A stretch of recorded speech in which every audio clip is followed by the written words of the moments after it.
Hey guys hi. ఈరోజు అయితే మనం చికెన్ ప్రిపేర్ చేసుకుంటున్నాం. అందుకే ముందుగా చికెన్ షాప్కి వెళ్ళేసి చికెన్ తెచ్చుకొని దానికి కావాల్సినవన్నీ కట్ చేసేసుకున్నాను.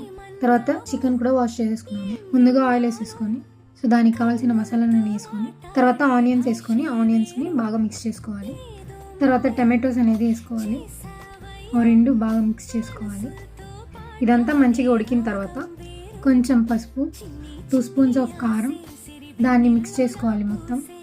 తర్వాత గార్లిక్ పేస్ట్ వేసుకోవాలి, దాన్ని మంచిగా మిక్స్ చేసుకోవాలి. తర్వాత ఉప్పు వేసుకోవాలి. తర్వాత చికెన్ మసాలా వేసుకోవాలి, దాన్ని మంచిగా కలుపుకోవాలి. అది మంచిగా ఉడకాలి. ఉడికిన తర్వాత చికెన్ వేసుకోవాలి. చికెన్ వేసుకున్న తర్వాత దాన్ని బాగా మిక్స్ చేసుకోవాలి. మిక్స్ చేసుకున్న తర్వాత కొంతసేపు మూత పెట్టేసి ఉడకనివ్వాలి. తర్వాత మూత తీసేసి మళ్ళీ మిక్స్ చేసుకోవాలి. మిక్స్ చేసిన తర్వాత చూడండి ఎలా ఉడుకుతుందో. తర్వాత లాస్ట్లో కొత్తిమీర వేసుకోవాలి. అంతే గాయ్స్, మన కర్రీ అయిపోయింది. ఇప్పుడైతే టేస్ట్ చూస్తున్నాను, నాకైతే బాగా నచ్చింది. బ్యాక్గ్రౌండ్లో మా అమ్మ కూడా చెప్తుంది, వినండి guys. Thank you for watching. Stay tune. By guys.